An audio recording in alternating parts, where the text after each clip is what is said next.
चाहे लव हो चाहे अरेंज हो, आज के टाइम में एक पॉइंट पे ऐसे कपल्स आ रहे हैं, एक पॉइंट पे जहाँ पे उन्हें लग रहा है कि इट विल नॉट वर्क। ये जो लव वाला फीलिंग है ना, आप देखेंगे बहुत कम, रेयरली किसी कपल के अंदर आपको मिलेगा, चाहे वो मैरिड कपल हो, चाहे एक्स्ट्रा मैरिटल हो, चाहे रिलेशनशिप हो, लव नहीं है। अफेयर्स के कारण क्या होते हैं? फील करना खुद में कि इट इज़ ओके। मॉरलिटी बहुत नीचे आ गई है। जो हम कहते हैं कि अच्छा 18 के बाद तो नॉलेज आ जाती है, ऐसा नहीं है।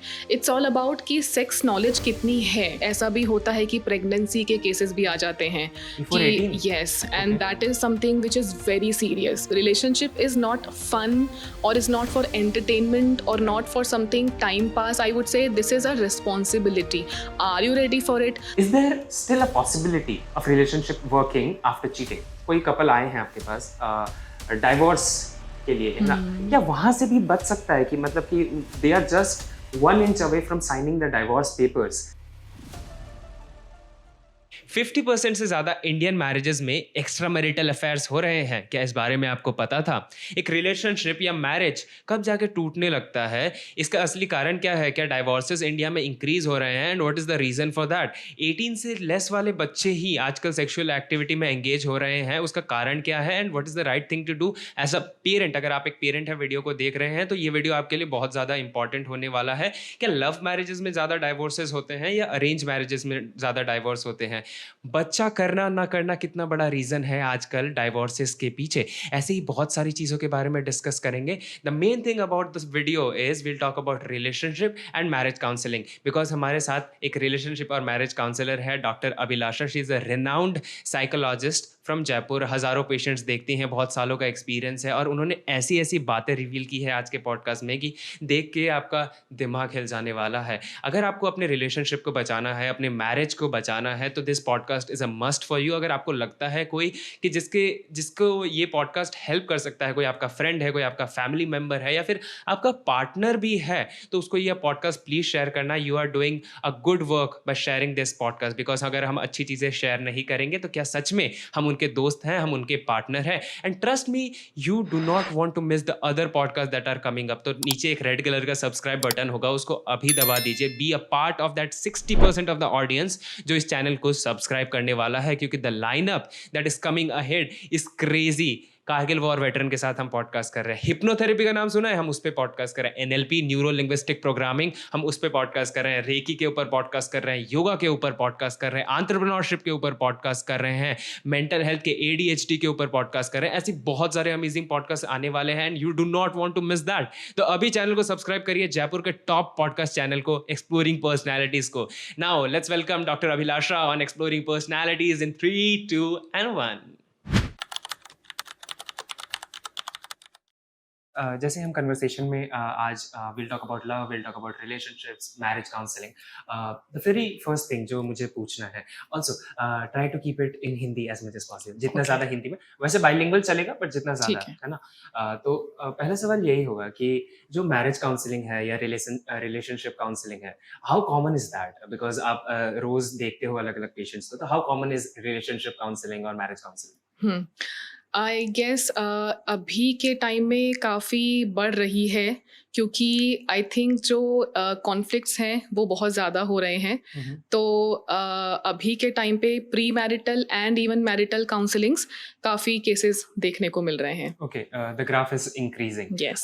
अगर आप कुछ बता पाओ कि मान लो 2 या 3 कारण, जो स्पेसिफिक्स जो आप कॉमन देख रहे हो हर काउंसलिंग सेशंस में, वो क्या हो सकते हैं? एरिया के हिसाब से डिफर करते हैं रीजंस। ठीक है। जैसे कि सिंस मैं जयपुर में बेस्ड हूँ, तो जयपुर के जो केसेस मेनली मैं देखती हूँ, उसमें family issues being the number 1 मैं कहूँगी अभी के लिए, क्योंकि मोस्टली अरेंज मैरिजेस हैं ठीक है। एंड वहाँ पे सेटअप ऐसा है कि द कपल जो है वो फैमिली के साथ में रहता है। तो अक्सर कर जो इश्यूज आते हैं वो यही आते हैं कि फैमिली के साथ में एडजस्टमेंट नहीं हो पा रहा है, क्योंकि प्रायोरिटीज अलग हैं या ठीक है। बाउंड्री नहीं मेंटेन हो पा रही है। तो उस तरह के रीज़न थोड़े ज़्यादा देखने को मिलते हैं। अगर हम एरिया की थोड़ा बाहर चलें, जयपुर से बाहर चलें, राजस्थान से बाहर चलें, तो फिर थोड़ा सा आता है कि एक इमोशनल कनेक्ट नहीं है दोनों के बीच में, या फिर अगर और आगे जाएं तो कभी कभी कुछ एक्स्ट्रा मैरिटल अफेयर के भी केसेस देखने को मिलते हैं। फाइनेंशियल वाला वाला भी रीज़न होता है, लेकिन वो थोड़ा सा कम है।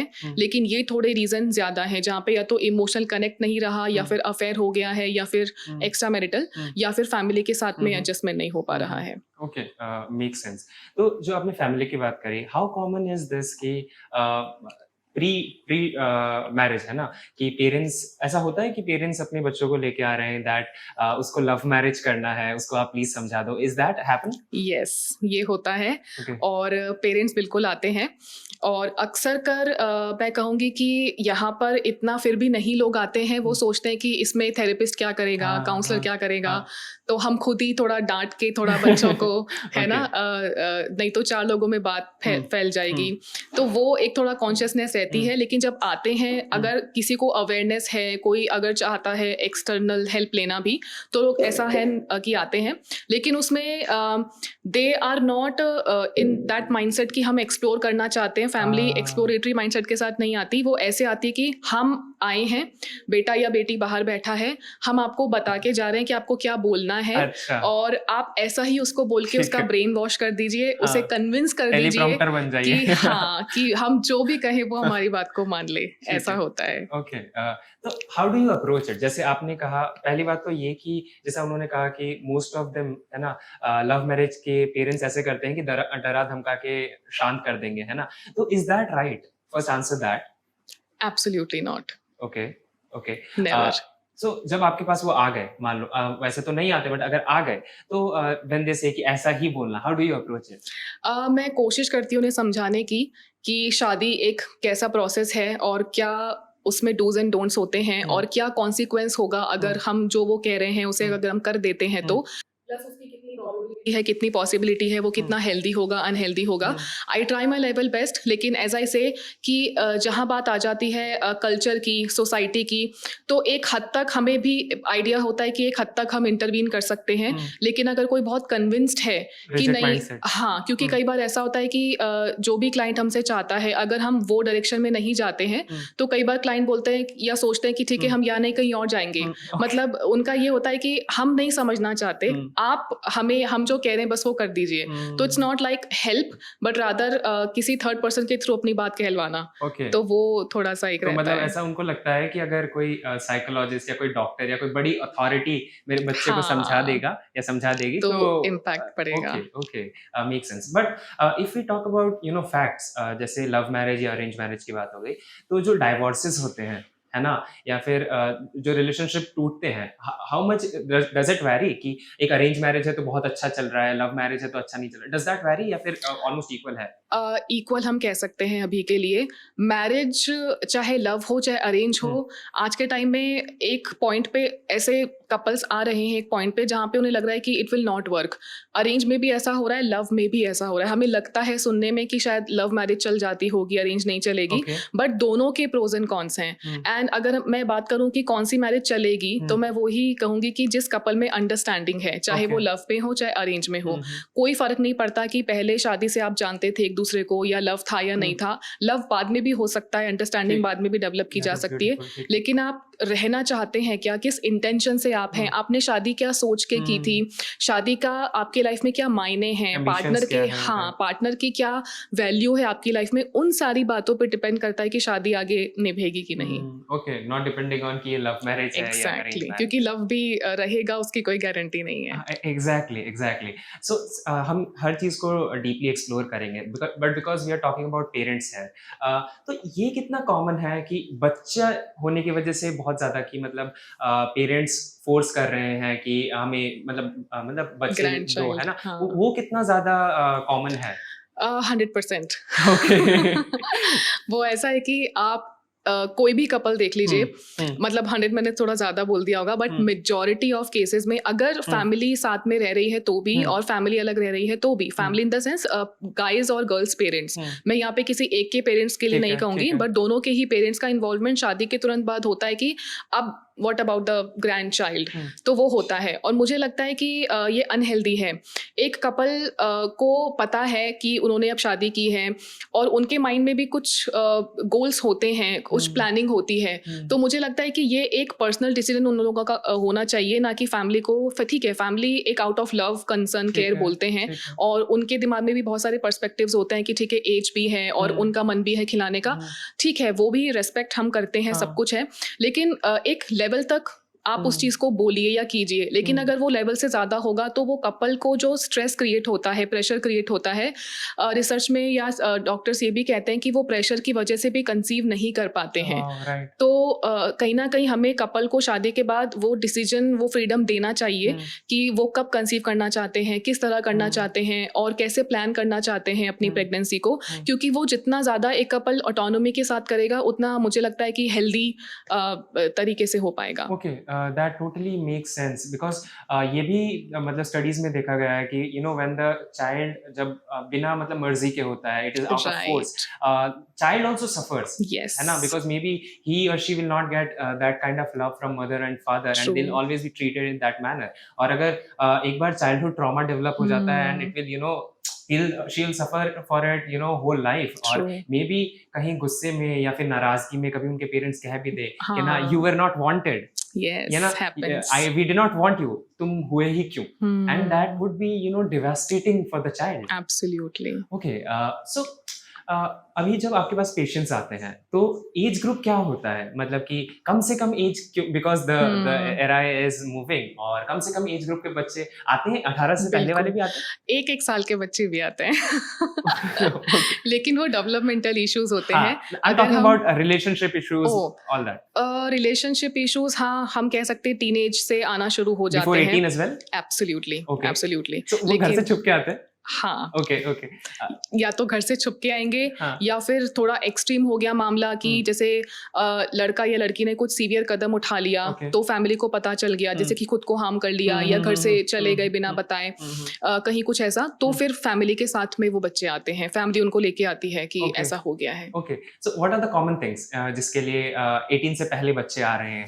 Mostly breakup. ओके ओके, हाँ, कि ऐसा होता है कि मैं इसको पसंद करता था या पसंद करती थी, अभी मेरा इनके साथ में ब्रेकअप हो गया है, ये किसी और के साथ में है और मुझे मूव ऑन करने में समझ नहीं आ रहा है, तो डिप्रेसिव सिम्टम्स लेके आते हैं, या एंग्जाइटी, या सबसे ज़्यादा होते हैं बॉडी इमेज इश्यूज इन बच्चों के अंदर, क्योंकि इनको लगता है कि मुझ में कुछ कमी है, मुझ में कुछ प्रॉब्लम है, और फैमिली के साथ डिस्कनेक्ट साफ दिखाई देता है, तो ये एक बहुत ज़्यादा होता है। वो जिनका बहुत अच्छे से हेल्दीली चल रहा है रिलेशनशिप, वो तो कभी नहीं आएंगे। जिनका या तो कुछ कॉन्फ्लिक्ट हो गया, या तो ब्रेकअप हो गया, या फिर पता चल गया कि मुझे चीट मुझ पे कर रहे थे मेरे पार्टनर, तो वो आते हैं। तो इस तरह के केसेस ज्यादातर आते हैं। और कौन सा जेंडर ज्यादा आता है, if you can tell me, कि रिलेशनशिप प्रॉब्लम्स लेके मेल ज्यादा आ रहे हैं, फीमेल ज्यादा? एक्चुअली ये बताना मुश्किल है, लेकिन हाँ, इक्वल ही मैं कहूंगी कि फीमेल्स भी आती हैं, मेल्स भी आते हैं। फीमेल्स थोड़ा सा इमोशनली उस चीज़ को लेके आती हैं कि अच्छा, फीमेल्स को बॉडी इमेज इशू ज़्यादा थोड़े से हो जाते हैं कि उन्हें लगता है कि शायद मैं सुंदर नहीं हूँ, या फिर क्या ऐसा मैंने, मतलब सब कुछ मैंने किया था। और जहाँ पे सेक्सुअल इन्वॉल्वमेंट हो जाता है तो वहाँ पर भी फीमेल्स थोड़ा ज़्यादा डैमेज फील करती हैं मेंटली कि आई डिड दिस, इवन मैं इस एक्सटेंट तक भी चली गई, लेकिन ऐसा हो गया। कभी कभी ऐसा भी होता है कि प्रेगनेंसी के केसेस भी आ जाते हैं कि yes, and that is something which is very serious, कि उन्हें पता नहीं था कॉन्सेप्ट ऑफ प्रिकॉशंस, तो ऐसा हो जाता है कि वो प्रेग्नेंट हो गई, अभी उन्हें पता नहीं क्या करना है। कभी कभी उन बच्चों को समझ में भी नहीं आता कि हम प्रेग्नेंट हैं, डर के मारे वो पेरेंट्स को बताते नहीं है कि पीरियड्स नहीं आ रहे हैं, तो ऐसा भी होता है। फिर उस केस में हमें कॉन्फिडेंशियलिटी का क्लॉज तोड़ करके पेरेंट्स को बताना पड़ता है, बुलाना पड़ता है, क्योंकि it's about the wellbeing of the child, the adolescent. तो कभी कभी सीवियर होता है, कभी कभी ऐसा होता है कि हाँ ठीक है, ब्रेकअप है, इमोशनली हर्ट है, तो वहाँ पर लेकिन हमें ये देखना पड़ता है, क्योंकि ये बच्चों के अंदर सेंसिटिविटी बहुत ज़्यादा होती है। Anyways in the case of minor हमें पेरेंट्स को बुलाना ही पड़ता है। हम बिना गार्जियन के या पेरेंट्स के जानकारी के बाहर उन माइनर्स को नहीं देख सकते। ठीक है, somebody, some guardian has to be there, somebody has to be involved। तो वो उनको पहले सेशन में पता है। कई बार ऐसा होता है कि बच्चे आ जाते हैं, क्योंकि मुझे पता नहीं होता एज रेंज क्या है, मैं इतना पूछती नहीं हूँ सेशन से पहले। उसके बाद जब पता लगता है कि अच्छा माइनर है, तो सबसे पहले बताया जाता है कि जो भी है, लेकिन पेरेंट्स को इन्वॉल्व करना पड़ेगा। तो मैं उनका नंबर पेरेंट्स का लेती हूँ। कभी कभी बच्चे क्या है बताना नहीं चाहते, वो सोचते हैं कि हम निकल जाते हैं, हम नहीं बताएंगे, लेकिन फिर थोड़ा सा मुझे घुमा के उनके पेरेंट्स का नंबर बस एक बार लेना होता है। तो पर्पज़ ये नहीं होता कि पेरेंट्स को सब बता दिया जाए, पर पर्पज़ ये होता है कि इस जो भी अभी चल रहा है इसकी वजह से कुछ और प्रॉब्लम ना हो जाए, वो किसी गलत हाथ में ना चला जाए बच्चा, या फिर वो खुद कहीं घर को छोड़ करके खुद को हार्म करने ना निकल जाए। तो वो हमें देखना पड़ता है, क्योंकि वो डर जाते हैं, उन्हें लगता है कि अब this is the dead and, अब अगर घर में पता चला तो वो मुझे मार देंगे या कुछ मेरे साथ कर देंगे, लेकिन ऐसा होता नहीं है। पेरेंट्स ऑफ कोर्स बचाते हैं, प्रोटेक्ट करते हैं, तो पेरेंट्स को पता होना जरूरी है। Okay, that makes sense from your side, but since अभी जैसे ये पॉडकास्ट है ना, 18 से कम वाले बच्चे भी देखेंगे, and you no they will go through all this things, है ना, बट उनके दिमाग में तो बस एक यही सहारा बचता है कहीं ना कहीं कि I can go to a psychologist, और फिर वहां पे मेरी बातें कॉन्फिडेंशियल रहेगी, स्पेशली द इंटीमेट मैटर्स, है ना। तो जैसे अगर आप पेरेंट्स को इन्वॉल्व कर रहे हो, है ना, तो क्या एक मतलब वो नहीं हो जाएगा कि मेरी इतनी सी तो फ्रीडम थी, थोड़ी सी बची थी, and so where does the line go? इसमें ऐसा कर सकते हैं कि वो बच्चे जिन्हें सच में इश्यूज हो रहे हैं, और जो खुद को जिन्हें सुसाइडल थॉट्स आ रहे हैं, या फिर जिनके साथ कुछ फिजिकली गलत हो गया है, या फिर जो ड्रग्स में या अल्कोहल में चले गए हैं, वो बच्चे डेफिनेटली मैं रिकमेंड करती हूँ कि हाँ 12-13 के बाद में बच्चे जब समझने लगते हैं, उन्हें जब एक्सटर्नल एक हेल्प की नीड होती है, वो ज़रूर आए, लेकिन पेरेंट्स को ज़रूर बताएं कि हम वहाँ जा रहे हैं। और ये ना अगर उनको लगता है कि ठीक है हमें पेरेंट्स को ये सब नहीं बताना है, कोई बात नहीं, लेकिन वो पेरेंट्स को अगर इतना भी बता सके कि ठीक है आप हमारे साथ चलो और हमें हेल्प चाहिए। और इसमें ऐसा ही होता है कि 1-to-1 सेशन होता है, कि बच्चा अंदर बैठेगा तो पूरा उसका हक है कि वो अगर कहेगा कि मम्मी के सामने बात नहीं करनी, पापा के सामने, तो they will be seated outside, कोई दिक्कत नहीं है, 1-to-1 वो बात होगी, दैट विल रिमेन कॉन्फिडेंशियल। अच्छा, और डिटेल्स में नहीं जाने की जरूरत है, बट उनको एक आइडिया तो हो कि my child is taking counselling, और कहीं बात बहुत ज्यादा एस्केलेट हो जाए, then the parents will be involved. तो ये क्या बस सिर्फ maybe like you are talking about the pregnancy and all, क्या उस मैटर में भी होगा, या फिर नॉर्मल जैसे ब्रेकअप्स के लिए आ रहे हैं? नॉर्मल माइनर है तो एज पर द लॉ हमें माइनर्स को विदाउट एनी पर्सन, हाँ गार्डियन, हम नहीं देख सकते, क्योंकि कल को अगर कुछ भी, मान लीजिए वो बच्चा है, वो आ रहा है, 2 सेशन हुए, 3 सेशन हुए, उसके बाद हमें हम उस पर रिलाई नहीं कर सकते कि हाँ उस बच्चे का वेलबींग का कैसे हम पता रखेंगे। आफ्टर द सेशन हमें नहीं पता कि वो फुली रिस्पॉन्सिबल। एग्जैक्टली, लेकिन अडल्ट के साथ में ये खतरा कम होता है कि वो कुछ कर लेगा खुद को, वो उसको एक सेंस होता है, एक सेंस ऑफ रिस्पॉन्सिबिलिटी होता है, जो बच्चे में नहीं होता। बच्चे थोड़े से इम्पल्सिव होते हैं, लॉन्ग टर्म का नहीं सोच पाते, प्लस वो ये नहीं समझ पाते कि जब वीक मोमेंट्स आते हैं तो हमें हेल्प लेनी होती है। अडल्ट्स को वो सेंस हम कह सकते हैं कि एक बारी के लिए होता है। Even in that case, adults के केस में भी एज पर दी प्रोटोकॉल हमें एक मेंबर रखना पड़ता है पीछे, कि हाँ ठीक है अगर मुझे कुछ भी ऐसा लग रहा है सेशन के दौरान कि ये पर्सन थोड़ा वल्नरेबल ज्यादा है, तो वहां पर भी प्रोटोकॉल ऐसा ही है कि हाँ एक फैमिली मेंबर का इन्वॉल्वमेंट होना जरूरी ही है। अच्छा, मतलब माइल्ड या मॉडरेट केसेस की बात नहीं है, लेकिन सीवियर में होना जरूरी है, क्योंकि कुछ भी हो सकता है। आप देख रहे हैं कई बार ऐसा न्यूज में आता है कि सेशन के बाद, सेशन से पहले किसी ने कमिट कर लिया सुसाइड, तो फिर सेशन तो चल रहे थे ना, तो फिर क्या हुआ, क्यों उसने ऐसा किया। कहीं ना कहीं कई बार ऐसे मोमेंट्स आते हैं लाइफ में जब हमें नहीं पता कि हम ये क्या कर रहे हैं, हालांकि मोमेंट्स के बाद हमें रियलाइज हो जाता है, लेकिन उस वक्त किसकी जिम्मेदारी है, क्योंकि हम वहाँ नहीं हैं, वो पर्सन हमको रीच आउट नहीं कर रहा, तो फिर कैसे हम मेक श्योर करें कि वो पर्सन ठीक रहेगा या वो बच्चा ठीक रहेगा। तो इसलिए उनके सेफ्टी के लिए, वेलबींग के लिए जरूरी है कि कोई एक इन्वॉल्व रहे, चाहे वो फ्रेंड भी हो सकता है। आई एम नॉट सेइंग कि वो फादर ही हो, मदर भी हो, ऐसा कोई भी पर्सन जो अडल्ट है और जो रिस्पॉन्सिबिलिटी ले। जैसे कई बच्चे ऐसे आते हैं जो पेरेंट्स को नहीं बनाना चाहते गार्जियन, लेकिन वो बोलते हैं कि ठीक है मेरे ये कजन भैया हैं एंड ही इज 21 या ही इज 22, तो भी ठीक है एक बारी के लिए कि ठीक है, लेकिन that person has to be close. वो कोई आउट स्टेशन पे रह रहे हो और आप यहाँ रह रहे हो, ऐसा भी नहीं। लेकिन कहने का मतलब है कि जब भी ऐसा कोई मोमेंट, भगवान ना करे मगर अगर आए, तो वहां पर वो पर्सन होना चाहिए आपको हेल्प करने के लिए, आपकी वेलबींग को मेक श्योर करने के लिए। वरना एक बार अगर कुछ हो गया उसके बाद nobody can do anything. Make sense, totally make sense.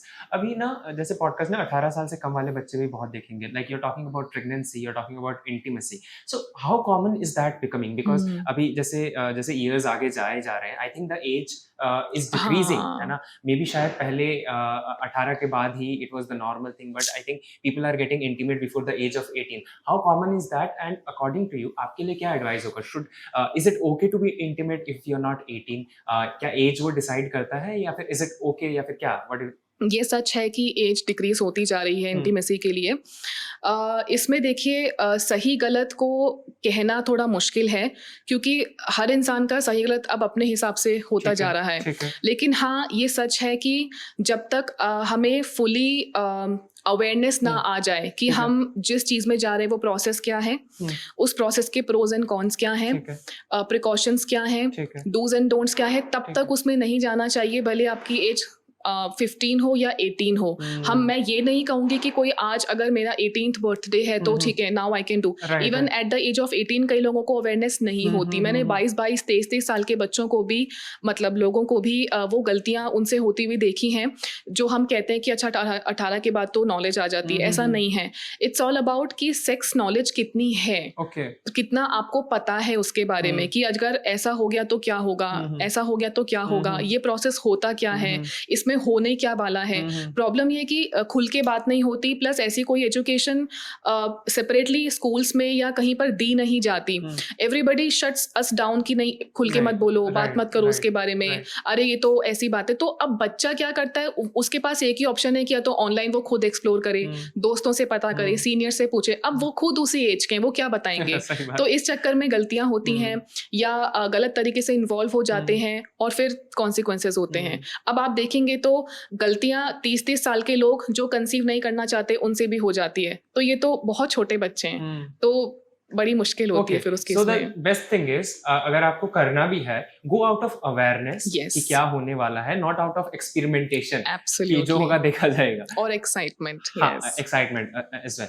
Okay, so अभी suppose they are in a relationship, ठीक है, and now the part comes off, दो चीजें होती है। एक तो या तो लॉन्ग डिस्टेंस रिलेशनशिप है ना, स्पेशली कॉलेज के बाद, स्कूल के बाद जब कॉलेज में जाते हैं तो ना बहुत सारे लोग लॉन्ग डिस्टेंस रिलेशनशिप में, या फिर कॉलेज के बाद भी ऑफिस अलग अलग जगह होते हैं। सो वैसे कपल्स आते हैं आपके पास long distance relationship, and can long distance relationship work? Yes, Okay. Everything depends on the couple ठीक है। And what they want, there ठीक है। विलिंगनेस। सब ठीक कुछ आकर के हम किसी भी एक्सटर्नल फैक्टर को इतना रिस्पॉन्सिबल नहीं ठहरा सकते है। अगर इंटरनली चीजें सॉर्टेड हैं। अगर एक कपल चाहता है तो वो लॉन्ग डिस्टेंस को भी निभा सकता है, बशर्ते उनको वो चीज वर्थ इट लगनी चाहिए। उन्हें लगना चाहिए कि हाँ, जो हमें चाहिए, उनकी प्रायोरिटीज क्या हैं। उनको अगर लगता है कि ठीक है, एक इमोशनल कनेक्ट है, that is what we are looking for, okay. अगर उन्हें लगता है कि फिजिकल कनेक्ट भी होना चाहिए, तो वो नहीं निभेगा। तो इट इज अगेन, इसका कोई स्टैंडर्ड हम नहीं बना सकते, लेकिन हाँ, कपल टू कपल वेरी करता है। आपने देखा होगा कई कपल का नहीं चल रहा है, कई कपल का चल रहा है, तो मुश्किल है कहना कि चलेगा कि नहीं। कोई स्टैंडर्ड नहीं है, जिसको जैसा ठीक लगता है। ओके, तो वही वन शू फिट ऑल वाला साइज नहीं होता है। बिल्कुल। ठीक है, तो अगर आप कोई डूज एंड डोंट्स बताना चाहो कि लॉन्ग डिस्टेंस रिलेशनशिप में कोई कपल है, उसके लिए डूज एंड डोंट्स क्या होंगे? सबसे पहले क्या शुरुआत से लॉन्ग डिस्टेंस है, ठीक है, वो हमें देखना है। अगर शुरुआत से है और फिर बाद में जाके इश्यूज हो रहे हैं, होंगे डेफिनेटली। ये सच है कि एक कपल जो साथ में रह सकता है और एक कपल जो लॉन्ग डिस्टेंस में, उसमें बहुत फर्क होगा। क्योंकि जो साथ में है कपल, उसके पास और बहुत तरीके होंगे एक दूसरे से कम्युनिकेट करने के, लेकिन जो लॉन्ग डिस्टेंस में है, the only way to communicate is phone और video chats and all those things. तो टिप्स यही होंगे कि first of all, are you ready for a long distance relationship? Excitement में अगेन डिसीजन नहीं लेना चाहिए। अगर मुझे अभी किसी से बात करके अच्छा लग रहा है और मुझे लग रहा है कि नहीं नहीं नहीं सब कुछ अच्छा है, नहीं, think it through. Relationship is not fun और इज नॉट फॉर एंटरटेनमेंट और not for something time pass. I would say this is a responsibility. Are you ready for it? आजकल के ज़माने में प्रॉब्लम क्या है कि रिलेशनशिप और ये सब एक तो ट्रेंड हो गया है कि अच्छा, सब मेरे फ्रेंड्स का रिलेशनशिप है, मैं सिंगल क्यों हूँ, तो वो उसको एक आइडेंटिटी के ऊपर ले जाते हैं। हाँ, या तो वो डेस्परेशन में अगर आप आए हो, तब तो आपका लॉन्ग डिस्टेंस क्या, आप अगर साथ में भी हैं किसी के, तो वो भी नहीं चलेगा। तो first of all, are you ready for a relationship? Then comes कि आपको क्या सही आपको लगता है कि लॉन्ग डिस्टेंस आपको सही लगता है कि आपको लगता है कि नहीं, नियर बाय ही होना चाहिए। तो again it's a personal thing. फिर अगर आप ठीक है सब कुछ सोच समझ के लॉन्ग डिस्टेंस में आते हैं Okay. तो कम्युनिकेशन मुझे लगता है वो बहुत स्ट्रांग होना चाहिए। ठीक है। ये आपको पता होना चाहिए कि आप लोगों के पास मिलने के बहुत लिमिटेड चांसेस होंगे, तो मेक श्योर करना है कि डेली या एटलीस्ट जितना भी दोनों पार्टनर को सूट करे, जितना उन्हें नीड लगे उतनी वो लोग बात करें, अपडेट्स एक दूसरे को दें, और जितना भी पॉसिबल हो सके डिस्टेंस को कम कर सकें, मिलने का प्लान कर सकें, वो होना चाहिए। एक दूसरे को ये लगना चाहिए कि हाँ we are important, Right. Distance is not something which matters, लेकिन हाँ स्टिल हम लोग एक दूसरे को निभा सकते हैं। लॉयल्टी इज वेरी इंपॉर्टेंट, क्योंकि वो देख नहीं सकते एक दूसरे को, तो वो खुद में ही एक रखना पड़ता है इंटरनली कि हाँ हम लॉयल हैं, Okay. और एक दूसरे को प्रॉपर टाइम देना। तो ये सारी चीजें मुझे लगता है कि जरूरी हैं। और रेडीनेस कितनी है आपकी, विलिंगनेस कितनी है, उसमें इन्वेस्ट आप कितना करना चाहते हैं, एक दूसरे को इवन आप लॉन्ग डिस्टेंस में भी सरप्राइजेस दे सकते हैं। Right. तो वो सारी चीजें होनी चाहिए जो बेसिकली यहाँ पर भी होती है शॉर्ट डिस्टेंस में भी, लेकिन वहां पर जिम्मेदारी ज्यादा हो जाती है। अगर आपको इमोशनल इश्यूज हो रहे हैं तो definitely you can take help, लेकिन एक जिम्मेदारी के साथ ही उस सेंस से ही हमें आगे बढ़ना चाहिए। Wow. Okay. There is this quote, you know, distance means so less when the hearts are closer. Yes, yes. So जैसे couple पे depend करता है. If they are, there is a will, there is a way. I think that True. was. And ये भी कई बार होता है कि there is infatuation, है ना, और अट्रैक्शन है, दे आर थिंकिंग कि should I get into a relationship और नॉट। तो आपके अकॉर्डिंग, और आजकल ये तो बहुत ज्यादा ट्रेंड कर रहा है, ग्रीन फ्लैग्स, रेड फ्लैग्स तो what are some green flags और red flags to look in a partner? ये भी 1 to 1 हो ठीक सकता है। है, किसी के लिए कोई ग्रीन फ्लैग, किसी के लिए रेड हो सकता ठीक है। है। तो बट अगर हम थोड़ा सरफेस लेवल पे बात करें या बात करें कि ठीक है यूनिवर्सली क्या हो सकता है, आई थिंक कंसिस्टेंसी एक मुझे लगता है कि ग्रीन फ्लैग हम बोल सकते हैं। अगर कोई पार्टनर आपका रिलेशनशिप में आप हैं लेट्स से, लेकिन कंसिस्टेंट नहीं है in terms of efforts, in terms of communication, Okay. In terms of presence, there presence, तो मुझे लगता है कि वो एक रेड फ्लैग हो सकता है। अपडेट ना करना, ठीक है, या फिर बहुत ही पैटर्न में बहुत वेरी करना, कि कभी ठीक बहुत है। ज़्यादा अवेलेबल है, कभी बहुत कम अवेलेबल हैं, कोई एक लॉजिकल रीज़न नहीं है, कम्युनिकेशन जहाँ पर नहीं हो रहा है, जहाँ पर ऐसा था कि रिलेशनशिप से पहले एफर्ट्स थे लेकिन अब एफर्ट्स नहीं हैं, तो वो इससे ये पता चलता है कि ठीक है रिलेशनशिप तक आना था, बस वो एक डेस्टिनेशन थी, उसके Okay. बाद में now the partner is being taken for granted, For वैसा हो granted, रहा right. है। डिसरेस्पेक्ट सबसे बड़ा रेड फ्लैग हो सकता है Sure. देखने के लिए, Toxic behaviors. एब्सोल्युटली। अगर वायलेंस है, Abuse. अग्रेशन इश्यूज हैं, अब्यूज जिसको हम कह सकते हैं, वो अगर है तो वो ये तो मेरे ख्याल से सब जानते हैं। उसके अलावा ये भी है, अगर कोई पार्टनर हमें कुछ ऐसा कन्विंस करने की कोशिश कर रहा है जो हमें समझ में आ रहा है कि बट ये ठीक नहीं है, जैसे कि फैमिली से डिस्कनेक्ट करने की कोशिश कर रहा है, या किसी तरह की ऐसी फाइनेंशियल चीज़ों में Okay. इन्वॉल्व करने के लिए, या फिर जैसे एक पार्टनर है वो थोड़ा सा एल्कोहल और इन सब में है, दूसरा नहीं है, तो कन्विंस करना कि no do it with Okay. Me. Okay. तो कुछ इस तरह की, अच्छा ये चीज़ें वो होती हैं जो बहुत प्यार से मैनिपुलेट करके की जाती है, हमें पता नहीं Manipulation, चलता। gaslighting, you know. Gas lighting, ये पहचानना बहुत ज़रूरी है कि क्या ऐसा हो रहा है। कभी कभी हमें पता ही नहीं चलता ऐसा हो रहा है और हम बहुत लंबे रास्ते निकल जाते हैं। तो अगर आपका पार्टनर कुछ भी ऐसा कर रहा है जो इनिशियली आपको गट फीलिंग आ रही है कि बट ये तो ज़रूरी नहीं होता, ये क्यों हम कर रहे हैं, या फिर फोर्स करना फॉर इंटीमेसी, एनीथिंग, या झूठ बोलना और आपको एक बार पता चल गया और आप दूसरे आपको लगता है किसी के सेकंड चांस देना है, विच इज़ ओके, लेकिन अगर फिर ऐसा करना, तो कुछ आदतें ऐसी होती हैं जो हमें दिख जाती हैं, या फिर आपको ऐसा फील होता है कि आपका पार्टनर आपको प्रायोरिटाइज नहीं कर रहा है, it's like you are coming always in the end. तो वो कुछ चीज़ें हैं जो हम देख सकते हैं कि ठीक है ये होना चाहिए कि नहीं होना चाहिए। Okay, okay, that is very interesting. Also, I was reading, जैसे आपने कहा ना कि मतलब कई बार जब प्यार में होते हैं तो बाकी चीजें नहीं दिखती है, हम नजरअंदाज कर देते हैं, है ना। तो there is this interesting psychological term called Hall effect. उसमें क्या होता है ना कि we humans we tend to एक चीज हम देख लेते हैं, जैसे कि suppose the girl or the boy is good looking, है ना, उसके बाद ना हमारा ब्रेन नम हो जाता है to the all the other things. Right, वो right. चाहे कैसा भी हो, we'll just believe कि अगर ये सही है ना। For example, it happens in schools as well. आप देखोगे कि जो बच्चा अच्छा दिखता है, who is good looking, teachers tend to give them more marks. You know, it happens. I mean, it is very common because it is not their fault, but our human brain thinks in that way. हमने एक True. चीज देखी, हमें वो बहुत अच्छी लग गई, तो हम ऐसे सोचते हैं वो अच्छा दिखता है तो पढ़ने में तो अच्छा होगा ही, है ना। तो that also happens because we are in love, तो बाकी चीजें तो Correct. you know वो मतलब हमारी वाली अलग है, that thing हाँ, goes ये on. होता है। Also, we are talking about communication. तो can there be different ways to communicate? Some are introvert, वो ज़्यादा कम्युनिकेशन करना नहीं जानते, तो how to communicate better in relationship? और जैसे आपने बार-बार कम्युनिकेशन की बात की, तो कितना इम्पोर्टेंट होता है रिलेशनशिप में कम्युनिकेशन?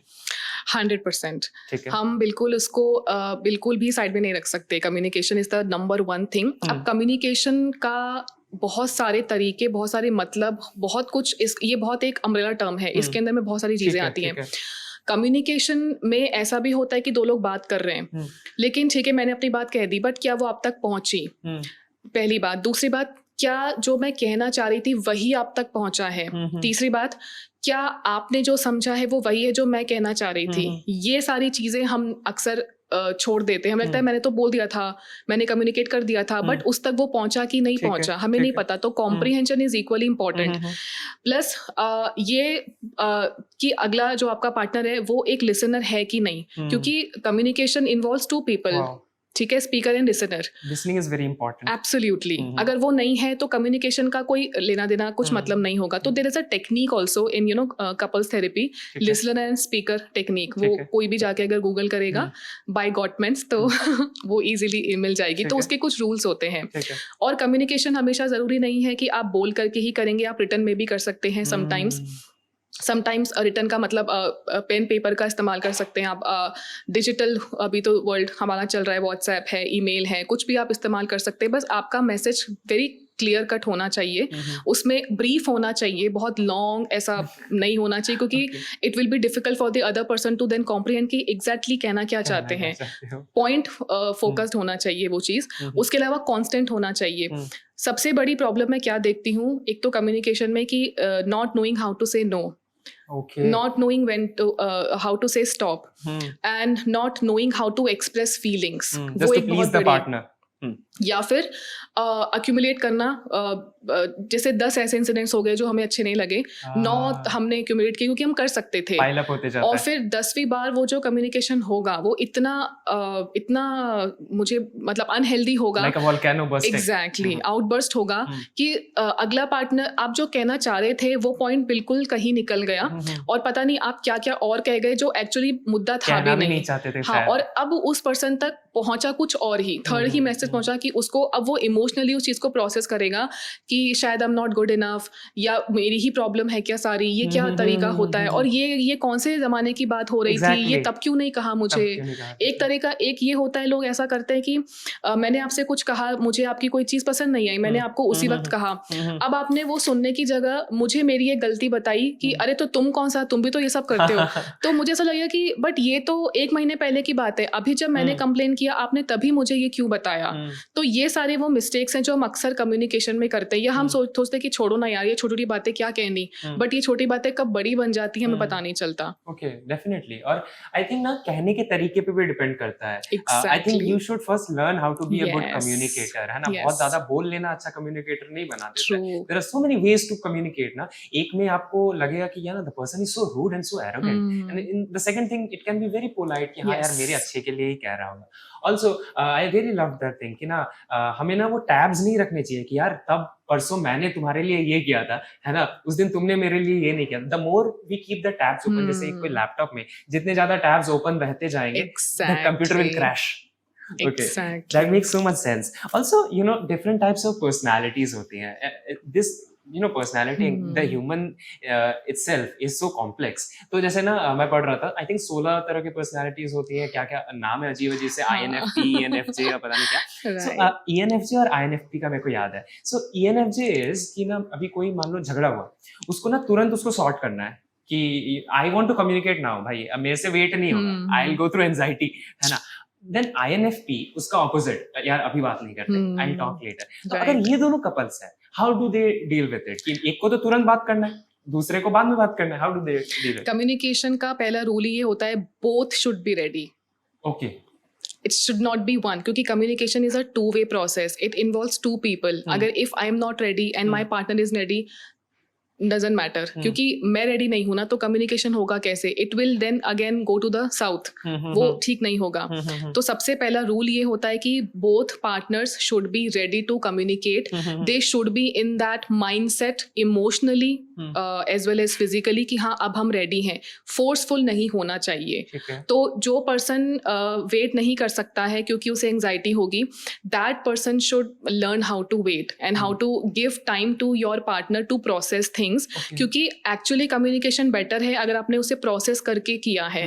और अगर आप उसी वक्त कर रहे हैं तो इम्पल्सिविटी शो करता है। Impulsivity is never a good trait to have, it should be managed. उसके लिए आप हेल्प भी ले सकते हैं, बहुत तरीके हैं उसे मैनेज करने के, लेकिन इम्पल्सिविटी कभी भी कम्युनिकेशन को बेटर नहीं बनाएगा। अगर हम ये सोचें कि अभी हुआ अभी बात कर लो, नहीं, बात करने का के लिए भी आपके पास माइंड में स्ट्रक्चर्ड होना चाहिए ना। बस मुंह से जो भी निकल रहा है वो कम्युनिकेशन नहीं होता है। आपने क्या प्रोसेस किया, आपके क्या पॉइंट्स हैं, वो कम्युनिकेशन है। Right. So I was reading this book, okay, 8 rules of love by Jay Shetty. उसमें भी एक there was this beautiful paragraph कि कुछ भी हुआ है रिलेशनशिप में, बी इट चीटिंग हुआ है, चाहे कुछ भी, anything XYZ, do not leave at that moment, Absolutely. because you do not know how you're operating. आपके बहुत सारे hormones साथ में एक साथ काम रहे। Take some time, listen to yourself. आप actual में बोलना क्या चाह रहे हो, actual में आप छोड़ना चाहते भी हो कि नहीं relationship को। So this makes so much sense कि first understand कि हो क्या रहा है, Correct. and then go and tell the partner. I think it will improve, जो झगड़े होते हैं ना बहुत कम हो जाएंगे। बहुत कम हो जाएंगे। So I think it's more about कि ना the relationship, it's not about कि एक जना कितना effort डाल रहा है या फिर वो कितना है। It is a mutual Joint. thing, and I always say कि relationship it's about the problem versus us, not me versus you. Right. The problem versus us. तो जो कम बोलता है उसको कहीं ना कहीं सीखना चाहिए कि मैं थोड़ा ज्यादा बोलूं, Right. और जो ज्यादा बोलता है उसको सीखना चाहिए कहीं ना कहीं मैं थोड़ा कम बोलूं। Correct. Right. Correct. Also, live-in relationships becoming so much common these days. Does that work? करना चाहिए, नहीं करना चाहिए, वो that is subjective, of course, Right. but does that work? Can that work? It will again it's something which is subjective as you said and very personal.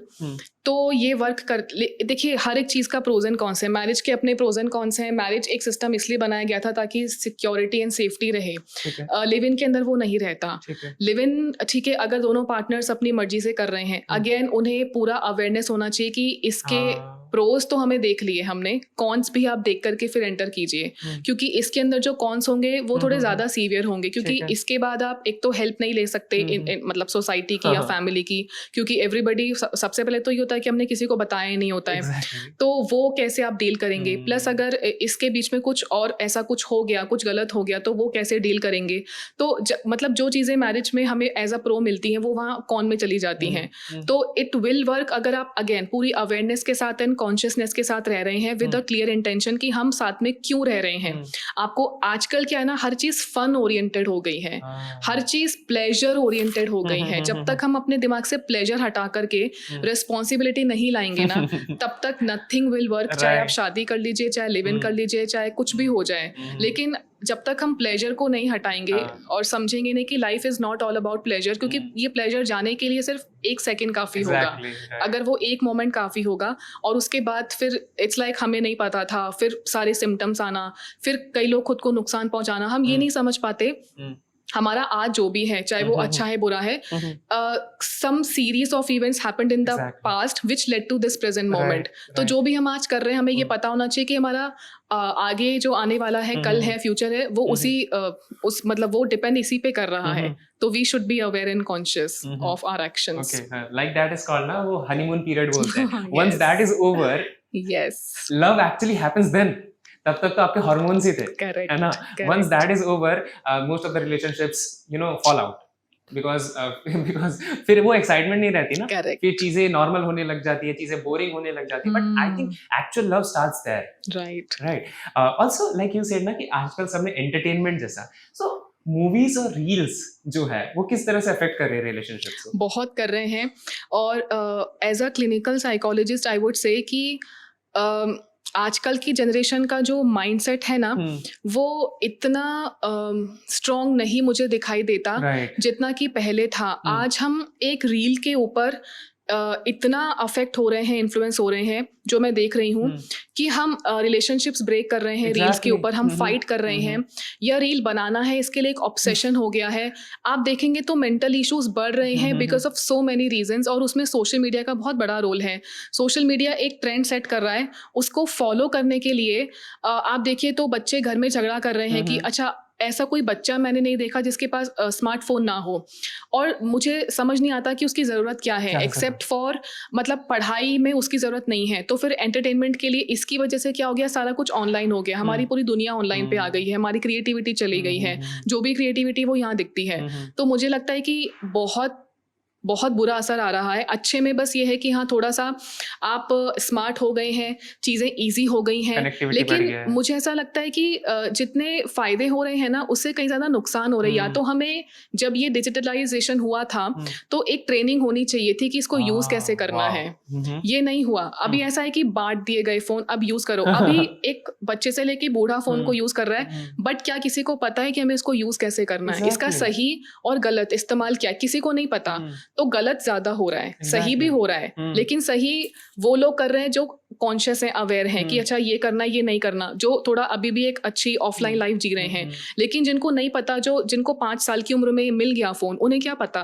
तो वो एक ऐसा है कि खुली दुनिया है जिसमें आपको छोड़ दिया गया है, जिसमें खराब चीजें भी बुरी अच्छी भी हैं। अब आपको किसी ने बताया नहीं है, अब आप एक्सप्लोर कर रहे हो, तो आपको जो भी बच्चा क्या एक्सप्लोर कर रहा है, और अब क्या होगा, जो चीज प्लेजरेबल लगेगी आप उस तरफ भागोगे और फिर डैमेज होगा। Exactly, there is this channel called Cocomelon, ठीक है, बहुत बड़ा चैनल है, and they are monetizing just on the kids. जैसे अब हमारे पड़ोस में भी एक छोटी सी बच्ची है, she must be 5 years 6 years like you are telling me, है ना, 4-5 साल की होगी, वो बिना शॉर्ट्स देखे खाना नहीं खाती है, लॉन्ग वीडियो भी नहीं देखना है उसको, शी जस्ट वॉच शॉर्ट्स, क्योंकि जल्दी हो जाता है, जल्दी डोपामिन रश मिलता है, and she is not even watching it, she is just swiping it. I am thinking कि भाई ये देख क्या रही है, and how it is affecting her brain. The time she becomes 18 she will be डम, कैसे, मतलब she'll not be able to study, how will she able to study? True. So वही I try to say this kids कि भाई do not use, but when kids नहीं, parents who's giving the phone to the kid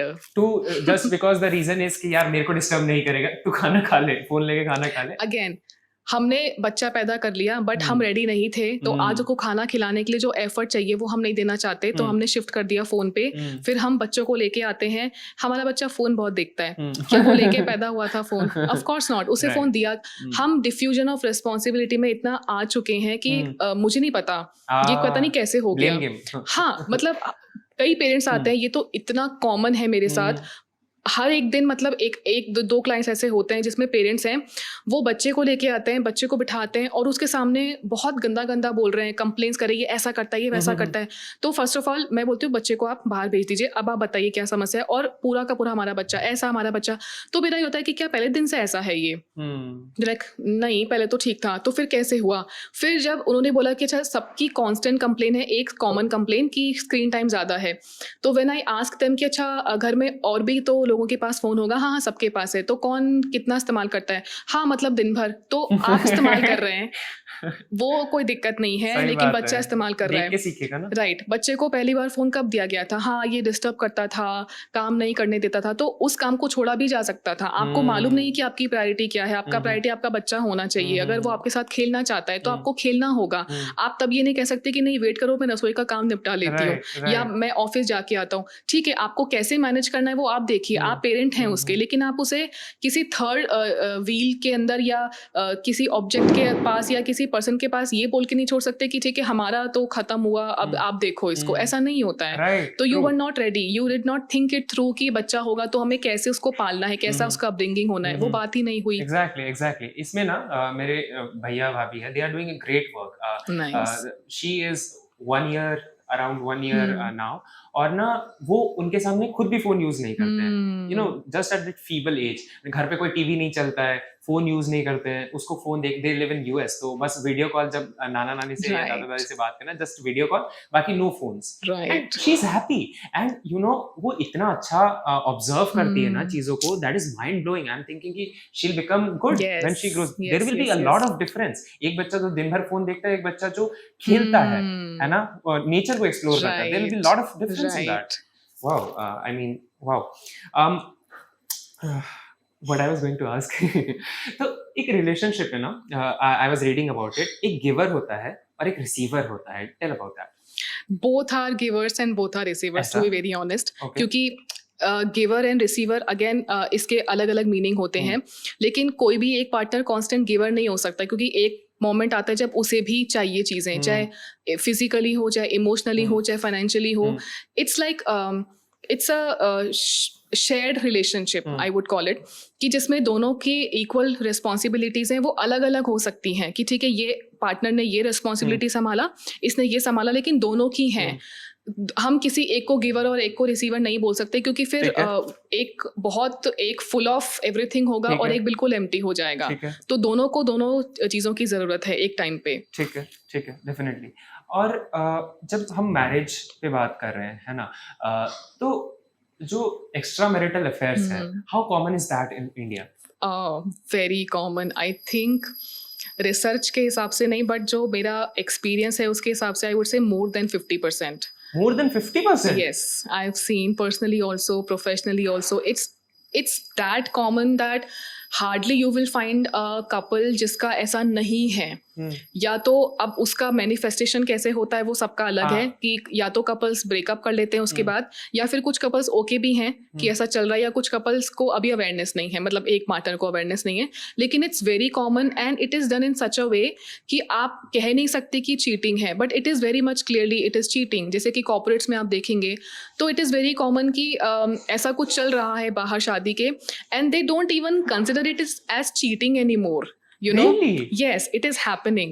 कि वो बोलते नहीं, ये तो इसमें क्या दिक्कत है, खाना ही तो खाने गए हैं बाहर, एक साथ रहे ही तो हैं कुछ समय के लिए, इसमें क्या चीटिंग. मतलब उनको ऐसा लगता है कि चीटिंग मतलब हो गया एक टैग दे दिया कि मेरी गर्लफ्रेंड है, मेरा बॉयफ्रेंड है. Okay. तो इसलिए अब आप देखेंगे तो टैग देना बंद हो गए हैं, कमिटमेंट नहीं देते हैं. कैजुअल निकल आया है एक वर्ड कि चलो लेट्स बी कैजुअल.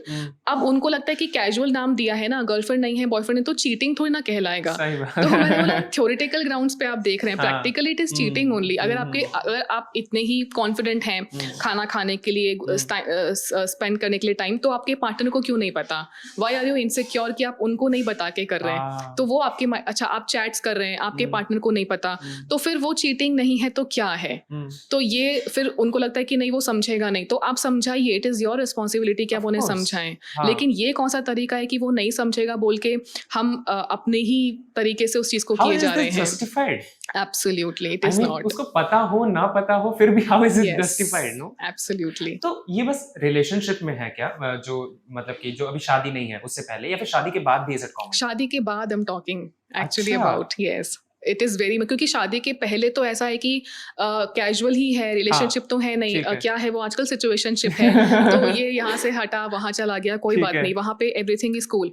लेकिन शादी के बाद ये बहुत कॉमनली, और ये इतना कॉमन है कि लोग शादी कर रहे हैं. आप देखेंगे जो ये 30 से पहले की जो शादी हो रही है ना, उसमें फिर भी थोड़ा सा ऐसा है कि एक्साइटमेंट है, लोग थोड़ा सा एक्सप्लोर कर रहे हैं नई चीजें, कनेक्ट होकर के शादी कर रहे हैं.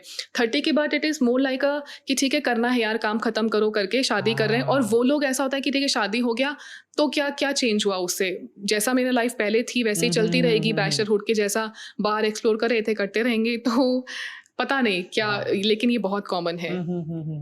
बस शादी कर लेना है ताकि मतलब एक सोसाइटी में भी कि कुंवारा नहीं फिर रहा है, कुंवारी नहीं फिर, या पेरेंट्स बोल जोतना रहे वो चुप हो जाएंगे, अपना फिर बाहर चलता रहेगा, वैसा चल रहा है. जस्ट रिस्पॉन्सिबिलिटी पूरी कर रही है ना. बिल्कुल. और क्या जेंडर भी डिफर करता है कि, या फिर cheating is happening from both ends? both are equally, क्योंकि आप देखिए जेंडर को कैसे डालेंगे.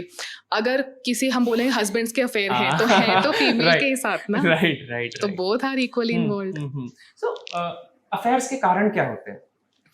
एक तो यही कि ये फील करना खुद में कि इट इज ओके. मॉरलिटी बहुत नीचे आ गई है, मॉरल ग्राउंड्स खत्म होते जा रहे हैं. हमें हर इमोरल चीज़ हमें लगता है कि इट इज़ ओके, एक ही तो लाइफ मिली है, मर जाएंगे, नहीं करें, मतलब ये तो क्या ही हो गया इसमें. तो ये बहुत बड़ा रीज़न है. हाँ.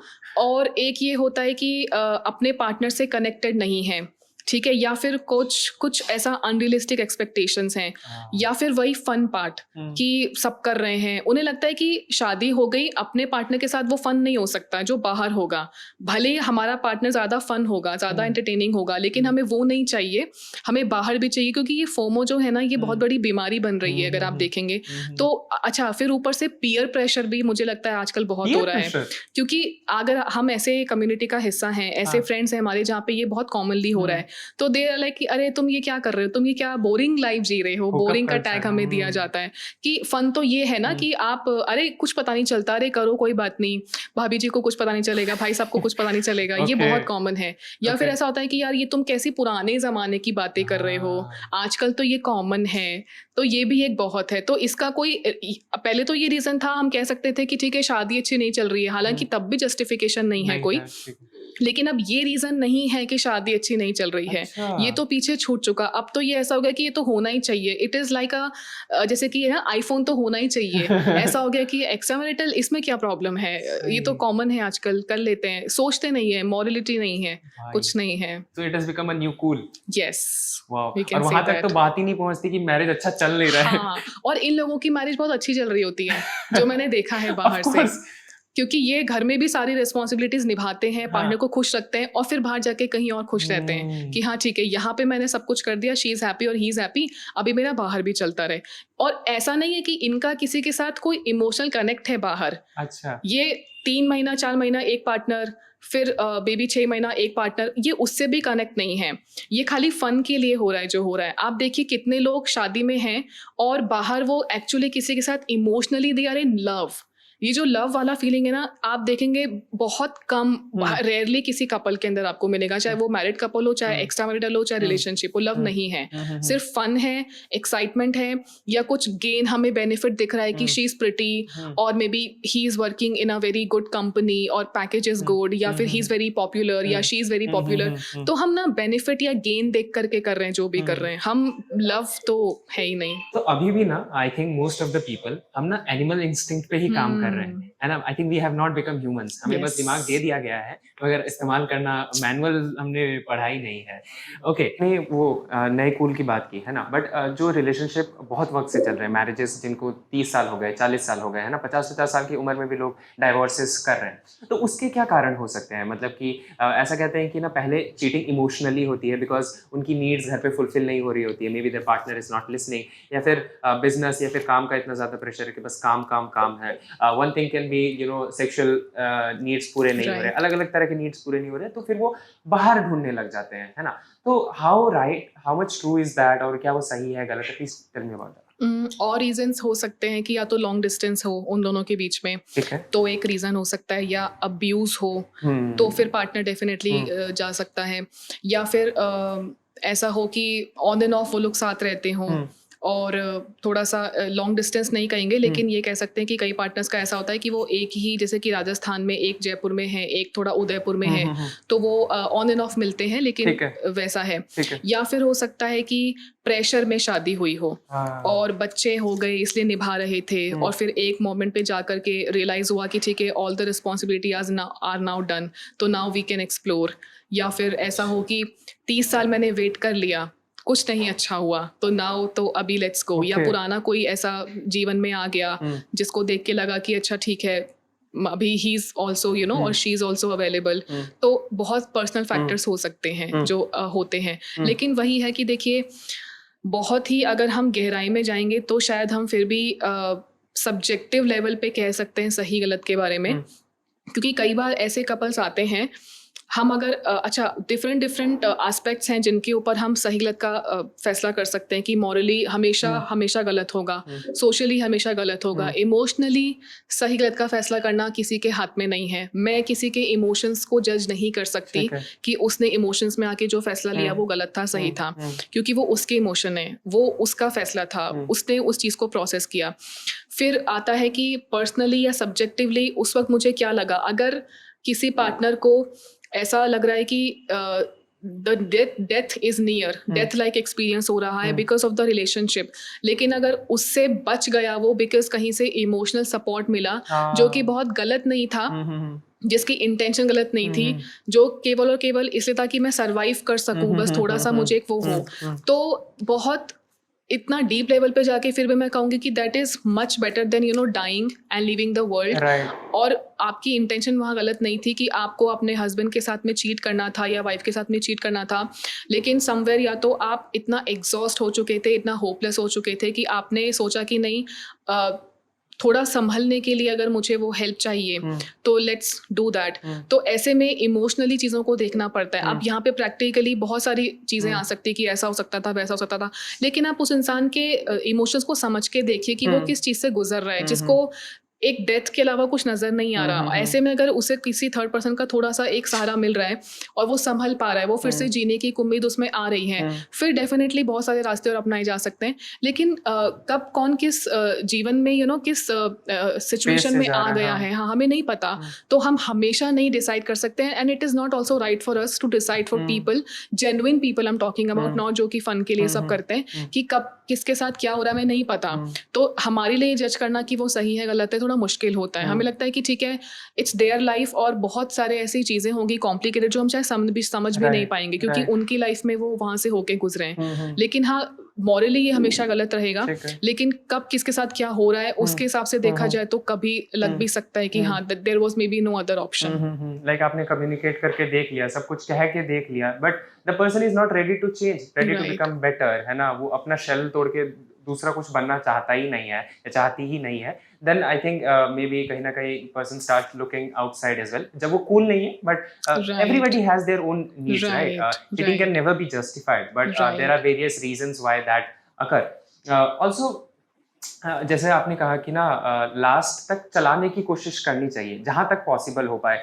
Cheating is not an option, जहां तक आप चीजें मैनेज कर पाते हो वहां तक आप मैनेज करने की कोशिश करो, है ना, जितना ज्यादा बियरेबल हो सकता है। Abuse of course not, you know, वो तो जस्टिफाइड है ही नहीं किसी भी एंगल में। So I have this, you know, theory, है ना, मैंने कहीं पढ़ा नहीं, पता नहीं आया था कहीं से। I call this last person theory, कि ना when you are going for a breakup और divorce, think in this way कि अगर ये जो इंसान है मेरे साथ, अगर वो इस दुनिया में ना आखिरी इंसान होता, बस हम दोनों बचे हैं इस दुनिया में, वो आखिरी इंसान है, would you still leave him और हर? राइट, है ना। अगर आप तब भी छोड़ोगे ना, then you can, I think you are right to go, but if you choose her then or him then I think you should give more efforts into the relationship and make it work. Is that right? Is theory good? Absolutely. मुझे ऐसा लगता है कि problem ये है कि हम बात नहीं करना चाहते। सबसे बड़ी प्रॉब्लम ये है, हमें लगता है कि या तो हम गिव अप मोड में आ जाते हैं या हम भाड़ में जाए वाले मोड में आ जाते हैं कि मुझे कुछ करना ही नहीं है, जैसा चल रहा है चलने दो। बहुत कम लोग हैं जो सॉल्यूशन ओरिएंटेड हैं। हम ज़्यादा ना प्रॉब्लम ओरिएंटेड हैं, हम प्रॉब्लम के बारे में बात करना चाहते हैं, लेकिन हम सॉल्यूशन के ऊपर नहीं जाना चाहते कि जब ये हो रहा है तो हमें क्या करना चाहिए। कितने कपल्स हैं जो रेडी हैं फॉर मैरिज काउंसलिंग और कपल काउंसलिंग। प्रॉब्लम ये है, या तो एक, मैंने जो देखा है अपने एक्सपीरियंस में भी ऐसा होता है कि एक पार्टनर रेडी होता है और वो एक्चुअली वही होता है जो जेन्युइनली सफ़र कर रहा होता है। The other one, they don't consider, they don't bother, they like तुमको दिक्कत हो रही है तुम चली जाओ। उसे ये समझ में नहीं आ रहा कि आप हमारी ही वजह से दिक्कत हो रही है, टीम गेम है, अकेला नहीं जाना। एग्जैक्टली। कई लोग ये बोलते हैं कि जो मैंने सुना भी है कि marriage is not a team game, marriage is one persons responsibility. Yes, people say that कि मैंने शादी कर ली, अभी तुम निभाओ, तुम करो, मतलब चीज़ें तुम्हें तो करनी है। तो वो ऐसा होता है कि वही कि मेरा कोई रिस्पॉन्सिबिलिटी है नहीं। अभी recently there is a case going on, तो वहाँ पर ऐसा हुआ, we literally had to convince one partner कि आपको आना पड़ेगा वरना ये शादी ब्रेकेज की तरफ में जा रही है। And he literally did not care much about it, लेकिन ठीक है, हमने कोशिश की क्योंकि वही हम कर सकते हैं। तो थोड़ा सा अभी now the partner is ready and we are working on it, तो चीज़ें अब ठीक हो रही हैं अपने आप। तो हमें जब ये लगता है ना कि हमें क्या करना है, शादी तो हो गई, शादी तो हो गई, मतलब अब कुछ नहीं करना, अब अपने आप चलेगा, ऐसा नहीं होना चाहिए। हमें एक्सटर्नल हेल्प ही नहीं रहे तो वो लेना ही चाहिए, हमें आपस में बैठ के बात करनी है तो वो करना चाहिए, लेकिन थर्ड पर्सन जिसको भी हम इन्वॉल्व कर रहे हैं वो फैमिली से ना हो, क्योंकि फैमिली बायस्ड ओपिनियन देगी। फ्रेंड्स भी कई बार इतना प्रैक्टिकली बात नहीं कर पाते, तो that third person should be somebody जो कोई ऐसा सीनियर पर्सन हो, एक्सपीरियंस्ड हो, थोड़ा वाइज हो, जो आपको यू नो आपके आप जो सुनना चाहते हैं वो ना बोल के जो एक्चुअली है वो बात आपको कहे, न्यूट्रल पर्सपेक्टिव से आपको कहे। तो मुझे लगता है एक्सटर्नल हेल्प इज समथिंग जो बहुत प्रमोट होना चाहिए कि people should put in efforts and understand कि अगर ये करना पड़ रहा है, इससे कुछ बेनिफिट हो रहा है तो व्हाई नॉट। क्यों हम फिजिकल इश्यूज में, मेडिकल इश्यूज में भी तो भाग के जाते हैं, कोई रोके तो भी जाते हैं कि अरे पागल हो क्या, हम मर जाएंगे, कुछ हो जाएगा। तो why not in environmental relationship या साइकियाट्रिक, इसमें हम डरते हैं। ठीक है। यस, आई थिंक ना आजकल लोग बहुत ज्यादा सही में, जैसा आप कह रहे थे, कैजुअल लेने लगे हैं। ठीक है, कोई नहीं, ये नहीं है तो कोई और हो जाएगा, हाँ। है ना। वो मतलब कि वो उस इंटेंशन से मैरिज में जाते ही नहीं है कि मेरे को इसको लाइफ लॉन्ग लेके जाना है। They are not going in relationship with that intention कि हाँ, I want to marry this person and take it, you know, life long partner. आजकल कोई उस इंटेंशन से नहीं जा ही जाते। नहीं रहा है। Is that right? True, absolutely. And जो सेक्सुअल इंटीमेसी है, how much of that is a problem in divorces या फिर एक्स्ट्रा मैरिटल अफेयर्स? कितना ज्यादा प्रॉब्लम है सेक्सुअल इंटीमेसी? काफ़ी हद तक है, क्योंकि अगेन जहाँ पर ऐसा होता है, मतलब अभी ये सेक्सुअल प्रॉब्लम बढ़ रही है इन कपल्स। मैं किसी एक अगेन जेंडर की बात नहीं करूँगी, लेकिन ये हो रहा है कि one of the partners is not satisfied, जिसकी वजह से मैरिज ब्रेक हो रही है। क्योंकि ऐसा भी है, आप देखिए कितने लोग, हम हर तरह से अपने कंपैटिबिलिटी की बात करते हैं, लेकिन सेक्सुअल कंपैटिबिलिटी की बात हम नहीं करते। हमें लगता है कि नहीं, ये बात करने की नहीं है, ये इस पर डिस्कस नहीं होना चाहिए, शादी के बाद ही एक्सप्लोर करना है। okay. अच्छा, कई लोग इसके बारे में शादी से पहले छुपा भी देते हैं कि अच्छा मुझे ये प्रॉब्लम है, क्योंकि उन्हें लगता है कि शादी हो जाने दो, एक बार शादी हो जाने दो, फिर उस पार्टनर के ऊपर फिर तो बंद गए ना आप। हाँ, बंद गए, फिर वो प्रॉब्लम उसकी, अब ये मेरी नहीं है, अब निभाओ, या फिर आप ट्रीटमेंट लो, जो भी है। प्रॉब्लम वो नहीं है कि ये प्रॉब्लम है, प्रॉब्लम ये है कि आप किस इंटेंशन से उसको देख रहे हो, आप किसी को चीट कर रहे हो क्या उसके लिए। तो ये कॉमन बहुत है, और दोनों जेंडर्स के अंदर है कि या तो किसी को इंटरेस्ट नहीं है, या फिर किसी को नॉलेज नहीं है कि how to go about it, what is the process, what is the right way of doing things, या फिर लोग इजीली कम्युनिकेट नहीं करते हैं, या फिर प्रिटेंड करते हैं कि no this is my first time, तो शाय है, या फिर खुल के बात नहीं कर रहे हैं, खुल के एक्सप्लोर नहीं कर रहे हैं, तो बहुत इश्यूज होते हैं। बात है कि हम जब तक एक्सेप्ट नहीं करेंगे चीज़ों को the way they are, and खुल के बात नहीं करेंगे, एक्सप्लोर नहीं करेंगे, तो nothing will work. Wow. So how I see is कि ना sexual intimacy is a big part of a relationship, Yes. But it is not everything. Absolutely, you know, अगर आप जा ही उस लिए रहे हो रिलेशनशिप में, then relationship is doomed from the first day itself, absolutely, है ना। सो जो भी प्रॉब्लम है, I think it can be worked out Yes. Eventually, है ना। And I think transparency also matters a lot. Yes. Like you said कि अगर आप पहले दिन से ही क्लियर हो कि this is who I am, if you can love me in this way, then maybe we can be together for forever, maybe, right? Right. And शर्माने की बात नहीं है इन चीज़ों में। अगर कोई प्रॉब्लम है, again I always say one thing कि टेक हेल्प। उस चीज़ को हम क्या करते हैं, मैंने कई लोगों को देखा है, फीमेल्स में प्रॉब्लम है सेक्सुअली या मेल्स में है, तो वो उसको सप्रेस करेंगे, वो उसको बताएंगे नहीं, और वो शादी की तरफ या रिलेशनशिप की तरफ आगे तो बढ़ जाते हैं, लेकिन जब वो प्रॉब्लम पार्टनर को पता चलती है और वो एक बड़ा मुद्दा बनती है, तो फिर वो ऐसे देखा जाता है कि why can't you accept this, ये एक बीमारी है, इसको एक्सेप्ट आप कैसे कर सकते हैं? अगर आपके पार्टनर में सेक्सुअल प्रॉब्लम नहीं हो, कोई मेडिकल इलनेस हो, तो आप कैसे एक्सेप्ट करेंगे अगर आपने वो चीज पहले नहीं बताई, या आप विलिंग नहीं है हेल्प लेने के लिए? वो तो सरप्राइज हो गया ना। एग्जैक्टली, वो गलत है। तो हमें पता है हमारे खुद के बारे में, हमारी बॉडी के बारे में, तो हमें और ये चलिए, ये रिलेशनशिप के बारे में भी नहीं है, इट्स ऑल अबाउट कि हमारी हेल्थ हमारी रेस्पॉन्सिबिलिटी है, चाहे वो सेक्सुअल हो, इमोशनल हो, फिजिकल हो, किसी भी प्रकार की हो। हम ये नहीं कह सकते कि दबा लेते हैं, छुपा लेते हैं, ये तो शर्म की बात है, लोगों को पता लग जाएगा। पता बाद में भी तो लगेगा। तो आप अभी ही क्यों नहीं पता लगने से क्या मैटर करता है? You are the person who is living in this body, you should take care of that, right? Absolutely. और when you come in a relationship, I think it is your responsibility कि आप उसको बता दें कि you are coming into this relationship with this person, not कोई दूसरा image बना के रखा है कि हाँ this is somebody else, और जिस दिन वो इमेज shattered होगी and the relationship is gone. इसीलिए ऑल्सो जो चीटिंग की बात की हमने, इनफिडिलिटी की बात होती है ना, तो चीटिंग के बाद भी इज इट पॉसिबल कि रिलेशनशिप चल पाए? मतलब चीटिंग XYZ अलग अलग रीजन से हो जाते हैं। Sometimes cheating is not justified, but maybe due to कई बार मेंटल इलनेस भी होती है, बहुत सारी चीजें होती है ना, because you are a psychologist, you know कि बहुत सारे मेंटल प्रॉब्लम्स होते हैं, उसकी वजह से भी दे चीट। तो is there still a possibility of relationship working after cheating? There is, if the cheating was genuinely a mistake and Okay. not a habit. Not a habit, not कि हर Yes. दिन हो रहा, वैसा नहीं। अगर cheating हुई है, पहली बार हुई है, और पार्टनर दोनों, और जिसने चीटिंग की है उसको एक्चुअली में एक डीप रियलाइजेशन है और वो सच में चीज़ों को ठीक करना चाहता है या चाहती है, तो relationship can work. There is a therapy based on that, कि जिन कपल्स में ऐसा हो जाता है तो उनकी मदद के लिए वो थेरेपी बनी है. तो उसके अंदर बहुत ज़्यादा पार्ट होता है. मतलब जिससे चीटिंग हुई है उसके लिए एक रोल है, और जिसके साथ हुआ है उसके लिए एक रोल है. तो इसको ऑफ कोर्स इस पार्टनर के साथ में ये, क्योंकि दोनों ही इमोशनली डैमेज्ड हैं इस वक्त, तो दोनों के इमोशंस पे इंडिविजुअली काम किया जाता है. दोनों के इंटेंशन देखी जाती हैं कि हाँ वो दोनों अब क्या चाहते हैं. दोनों को फोर्स बिल्कुल नहीं किया जाता. तो ये केवल और केवल उसी केस में पॉसिबल है जहाँ पे वो पर्सन जिससे ऐसा हो गया, ये गलती हो गई, वो सच में इसे सुधारना चाहता या चाहती है, और उसको एक डीप सेंस ऑफ रियलाइजेशन है, और वो ये मान रहा है या सच में गलती है, और उस पार्टनर को ये पता है कि हाँ ये पहले कभी नहीं हुआ, एंड ही इज और she is not such a person. I can sense that it was a genuine mistake. वो सच में ऐसा कुछ नहीं था. एंड नाउ इफ अगर हम उस गैप को आइडेंटिफाई कर लें कि वो किस वजह से हुआ, and if we can work on it, तो वो चल सकता है.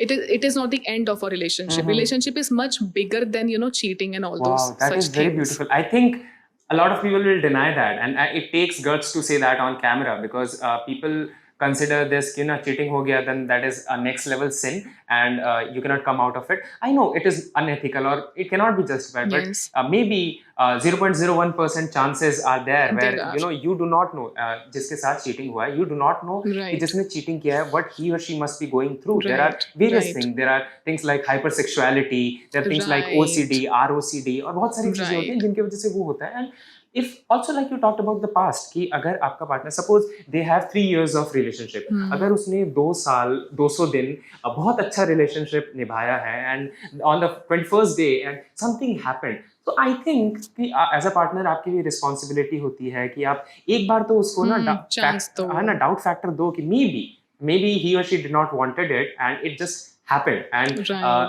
एंड आई थिंक इसमें ना रश नहीं करना चाहिए कि आज ही सब ठीक कर लें. he or she will be damaged. It's a time-consuming they'll take process. time to build trust again and everything. But अगर वो साथ में रहना चाहते हैं, then I think they will be. उसमें ऐसे में क्या होता है कि सोसाइटी, फ्रेंड्स कभी-कभी हमें गलत रास्ता भी, मतलब वो कभी-कभी हमें इन्फ्लुएंस करते हैं कि नहीं छोड़ दो. लेकिन ये ना हर इंसान को अंदर पता होता है कि नहीं, कि ये चीटर है या फिर ये जेन्युइनली एक गलती है. ये हमें पता होता है हमारे पार्टनर के लिए, क्योंकि हम डे 1 से जब किसी के साथ रह रहे हैं, and if it is a long term thing, हमें हो गए कुछ साल हो गए, तो हम ना एक स्टडी कर पाते हैं अपने पार्टनर को कि ये क्या कर सकता है और क्या नहीं कर सकता है. ये हमें एक आइडिया लग जाता है. तो वहाँ हमारा एक ना गट फीलिंग, हमें पता होता है कि ठीक है ये जेन्युइन मिस्टेक है. और अगर फिर उसके बाद, लेकिन वही है कि दोनों पार्टनर को बहुत मेहनत करनी पड़ती है उसके बाद, दोनों को, इसको कि जिसके साथ ये जिसने गलती किया है वो इस चीज को एक गिल्ट से निकल पाए, और वो जिसके साथ हुआ है वो फॉरगिव कर पाए. तो दोनों ही, क्योंकि बहुत ये इस हर्ट में है, ये हर्ट इमोशन में है और ये गिल्ट इमोशन में है, और दोनों बहुत एक ऐसा बोलना चाहिए इमोशनली बहुत डिस्टेंस दोनों में आ जाता है. उसे कम करना, वापस डे 1 से चीज़ों को स्टार्ट करना, लाइक फ्रेश स्टार्ट, वो बहुत मुश्किल है और बहुत टाइम टेकिंग है. But if someone is really willing to do that, I have dealt with such cases. बहुत रेयर हैं, मतलब इनिशियल टाइम में मुझे याद है कि 2 या 3 कपल्स ऐसे आए थे, लेकिन beautifully they worked on it and they are together. So I can say on the basis of that कि it can work even after that. Wow. So I was reading a study, उसमें भी था कि ना जैसे जब एक वो होता है, चीटिंग होती है, तो ये देखा गया है कि दे स्टडीड इट कि ना अगर चीटिंग के बाद दोनों पार्टनर इक्वल एफर्ट लगा रहे हैं towards working it, the chances of relationship becoming more beautiful actually increases. After that, right. Japanese में एक concept होता है, एक art होता है जिसमें maybe there is a beautiful flower vase, वो उसको तोड़ देते हैं, है ना, और वो pieces होते हैं, and उस pieces को वो वापस join करते हैं और उसमें ना gold की lining होती है. The art becomes more beautiful, but it takes a lot of effort. Absolutely. It takes bringing all the pieces together, building it together and putting gold in between. Yes. That is how you will do it. अगर आपके वो intentions नहीं है, then maybe it will not work. अगर cheating नहीं हुई है, तब भी relationship काम नहीं करेगी. इसीलिए कहते हैं कि रिलेशनशिप प्रैक्टिकलिटी पे नहीं, इमोशनल एक बॉन्ड पे होना चाहिए बेस्ड, और इमोशनल कनेक्शन आपका बहुत स्ट्रांग होना चाहिए, तभी जाके हम हम इस लेवल पे आ पाएंगे कि हम फॉरगिव कर सकें अपने पार्टनर को अगर उससे ऐसा कुछ हो गया। Wow, और एक beautiful. दूसरे पे इस लेवल की डिपेंडेंसी भी होनी चाहिए, तभी हो Dependency. पाएगा। I know we are taking a lot of time, but I want to talk about a few more things. Dependency. Is that a bad thing? Because a lot of people see it as a bad thing, but from where I see, कि ना थोड़ा बहुत dependency होना, I think that's healthy for a relationship as well. What is right? अगर dependency नहीं होगी तो why do we even need relationships? Why do I need my mother? Why do I need my father?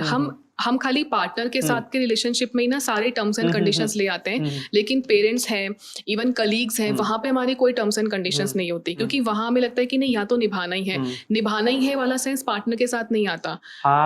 हमें उसके साथ में सारा ego, सारे ये तुम्हें ऐसे करना होगा, वो सब हम वहीं पे जाके करते हैं। बाकी सब जगह पे वो नहीं आता, बाकी सब जगह होता है आप तो क्या ही कर सकते हैं, अब तो ये तो है ही। एक्सेप्टेंस बाकी रिश्तों में हमारी जितनी है उतनी हमारी अगर हमारे पार्टनर के साथ भी आ जाए कि नहीं यार इतना तो सहना ही होगा, सहना पड़ता है।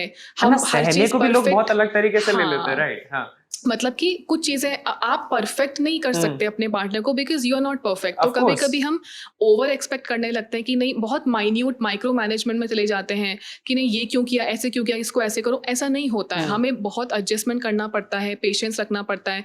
और डिपेंडेंसी होना जरूरी इसीलिए है क्योंकि हम ह्यूमन बींग्स हैं, हम अकेले नहीं रह सकते।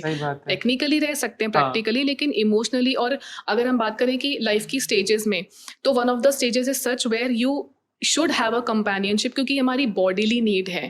It is a need which is in there, inbuilt in us. हमने ये need क्रिएट नहीं की, अगर नहीं, क्योंकि why otherwise you know at some age point हमें ऐसा लगता है कि loneliness क्यों आती है, हमें क्यों फील होता है lonely, क्योंकि वो एक inbuilt need है relationship की, हमारे अंदर companionship की। तो वो need जब है ही, तो dependency need से ही निकल के आती है, तो वो dependency होगी ही होगी, और वो होना जरूरी है। वरना आप सिंगल रहिए, आपको अपने आप वो समझ में आएगा कि ठीक है, क्या what am I missing in my life? तो dependency is actually needed in a relationship. That's very beautiful. अगर हम ethically भी देखें, अगर हम बहुत साल पहले जाए, 4 varnas were created, उसमें एक गृहस्थ आश्रम भी आता है। There was a reason that's why that was created. और आपने जो ये कहा ना कि हम ना रिलेशनशिप को या फिर मैरिज तो ठीक है, रिलेशनशिप को इन द इनिशियल फेज इस तरीके से नहीं लेते हैं जैसे हम पेरेंट्स को देखते हैं कि यार अगर थोड़ी बहुत नोक-झोंक हुई तो हम पेरेंट्स को थोड़ी छोड़ देते हैं। So why are you so fast in leaving your partner in a relationship? I remember Premanand जी जो हैं वो कहते हैं कि एक बार आपने दे दिया, कमिटमेंट कर दी, then be with that person. अच्छा है, बुरा है, try to come to a middle ground. Again, abuse is not justified. बहुत वो एक्सट्रीम चीजें अगर हम साइड में रखते हैं, कुछ छोटी मोटी चीजें I think balanced out हो सकती है, बिल्कुल। One of the last questions, and जैसे जो कोई कपल आए हैं आपके पास डाइवोर्स के लिए, है ना, क्या वहां से भी बच सकता है कि मतलब कि they are just 1 inch away from signing the divorce papers? क्या वहां से भी बच सकती है मैरिज? बिल्कुल बच सकता है, 100% बच सकता है, क्योंकि इट्स ऑल अबाउट, अगेन अगर हम एनवायरमेंटल फैक्टर्स को देखें, क्योंकि वो वहां तक पहुंचे नहीं होते हैं, पहुंचाए गए होते हैं, आई बिलीव। बहुत सारे उन दोनों के बीच में बहुत सारे ऐसे फैक्टर्स एंड लोग आपको मिलेंगे जो उन्हें ऐसे होल्ड करके उन्हें रखा हुआ होता है। एक बार अगर थेरेपी में वो दोनों आ गए और हम वो सारे फैक्टर्स निकाल करके उनसे अलग अलग पूछते हैं ना कि अच्छा तुम्हें एक दूसरे से क्या प्रॉब्लम है, तो शायद कुछ निकल के नहीं आएगा, या फिर वो सब उनके मुंह से निकलेगा जो फीडेड है। बहुत कम ऐसे पार्टनर्स होते हैं जो एक दूसरे के लिए एक दूसरे को छोड़ते हैं। अदरवाइज वो लोग एनवायरमेंट की वजह से, लोगों की वजह से, इन्फ्लुएंस की वजह से, फैमिलीज की वजह से एक दूसरे को छोड़ रहे हैं, जिसमें कि उन दोनों का अपना बहुत कम रोल होता है। तो अगर थेरेपी पे कोई आता है तो सबसे पहले we have to make sure कि कोई इन्फ्लुएंस तो नहीं है, and if they have come तो यानी कुछ 1% तो है ही, तभी कहीं ना कहीं they are coming, and then again it's a lot of work. अगर वो इनिशियल सच में इंटेंशनली अगर उस पे काम करते हैं तो I can give a guarantee कि वो बच सकता है। Again it boils down to intention, क्या वो मैरिज को बचाना सही में चाहते हैं या फिर नहीं चाहते हैं। ऑल्सो आपने कहा कि ना इन्फ्लुएंस की बात, कि ना मेरे अकॉर्डिंग कि ना आप अपने relationship is a very intimate thing. जितने कम लोगों को आप अंदर आने दोगे उतना बेहतर है आपके रिलेशनशिप के लिए। But nowadays once you have a girlfriend और boyfriend, everybody knows about it, and I think that's not a good thing to do. बताना ठीक है, कोई दिक्कत नहीं, लेकिन आप दोनों के जो हाँ। पर्सनल डिसीजंस हैं हाँ। वो दूसरों से पूछ के नहीं होने दैट चाहिए, इज ब्यूटीफुल। क्योंकि आपके पार्टनर को क्या सूट करता है वो आपका पार्टनर आपको बताएगा, हम्म। कोई और आपको नहीं बता सकता हम्म। कि हम किसी हम्म। और से एडवाइस लें। हम्म। तो अगर वो डिसीजंस अगर अंदर अंदर हो हम्म। रहे हैं हम्म। तो कभी दिक्कत नहीं आएगी। ठीक हम है। दोनों के बीच की जो प्राइवेट चीजें हैं हम्म। उसमें किसी थर्ड पर्सन को इन्वॉल्व कभी ना करें, दैट इज वेरी तो गुड। फिर कोई दिक्कत ठीक नहीं है, है। Very beautiful. The last question for today's conversation, breaks and space, है ना, ये बहुत कॉमन हो गया आजकल, बढ़ते जा रहा है। आइदर ऑफ द पार्टनर वो ऐसे कहते हैं कि ना मुझे थोड़ा सा ब्रेक चाहिए, या मुझे स्पेस चाहिए, एंड वो कहते हैं कि हम कुछ दिन बात नहीं करेंगे या फिर कुछ घंटे बात नहीं करेंगे। How okay is that asking for space? और ये क्योंकि ऐसा होता है ना, जैसे कि मान लो मैं स्पेस मांग रहा हूँ, है ना, और मेरा पार्टनर है, तो उसको तो सरप्राइज मिला है ना, ही वाज नॉट रेडी और she was not ready for that, है ना। It is because of my thing कि मैं स्पेस मांग रहा हूँ, उसको तो उसके लिए नहीं है ना। It is kind of that, कई बार सेल्फिश तरीके से भी देखा जा सकता है। तो क्या Right. करना चाहिए? स्पेस ठीक है, नहीं है, और कितना स्पेस ठीक है कि मे बी एक दिन का ब्रेक ले लो, बट 15 दिन का break, what is that? Tell me about it. Space लेना या ब्रेक लेना गलत नहीं है, ये हेल्दी है, बिल्कुल है। ठीक है। और अगेन कि जब एक पार्टनर कह रहा है कि मुझे स्पेस चाहिए, ब्रेक चाहिए, तो दूसरे पार्टनर के लिए सरप्राइजिंग तब होगा जब उस पार्टनर ने मे बी अलग अलग तरीके से बहुत चीज़ें कहने की कोशिश नहीं की होगी। ऐसा कभी नहीं होता कि आप रात को कल सोए तब तक सब कुछ ठीक था, सुबह उठे तो प्रॉब्लम्स हैं। If I am asking for a break, it means कुछ ऑलरेडी कुछ सीरीज ऑफ इवेंट्स चल रहे थे और मैंने उनके बारे में कम्युनिकेट करने की कोशिश की होगी। साइंस थे। राइट, साइंस ऑलरेडी दिख रहे थे, लेकिन मे बी, और ऐसा इसका ये मतलब नहीं कि उसने वो कॉज किया, मेरे पार्टनर ने वो कॉज किया, ऐसा नहीं है। कभी कभी ऐसा होता है कि मेरे अपने कुछ पर्सनल चीज़ें हैं, तो जो सेकंड पार्टनर है जिसको ये ऐसा लग रहा है कि अरे स्पेस क्यों चाहिए, again that person should remain काम इन सच सिचुएशन। वही है कि हम ना तुरंत डिसीजन पे या कंक्लूड करने लगते हैं कि जैसे कि एक कॉग्निटिव डिस्टॉर्शन भी होती है हमारे इसमें थेरेपी में, जंपिंग टू कंक्लूजन या माइंड रीडिंग की, अच्छा इसने स्पेस मांगा इसका मतलब ये है। आप मतलब मत निकालिए, break is not a breakup. Yes, आप स्पेस दीजिए, आप पूछिए कि कितना टाइम चाहिए, if there is something I can do for you, do you need something.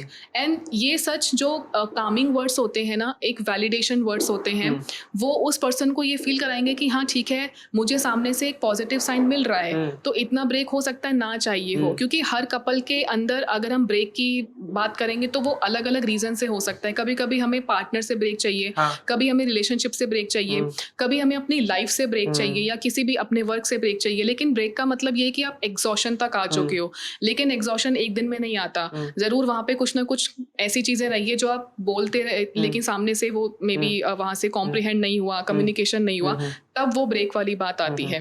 लेकिन जो हमारा पार्टनर है उसे काम रहना चाहिए, उस वक्त थोड़ा प्रोसेस करने देना चाहिए कि क्या चल रहा है। आप इमोशनली अवेलेबल रहिए अपने पार्टनर के लिए जो ब्रेक चाहता है, और let them process the emotions first. ठीक है। सपोज कि ना वो पार्टनर की वजह से नहीं हुआ है, आदमी अपनी जिंदगी में बहुत चीजों से डील करता है ना, और उसे खुद ही को समझ में नहीं आता मेरे साथ हो रहा क्या है, and they need time to process all that, है ना।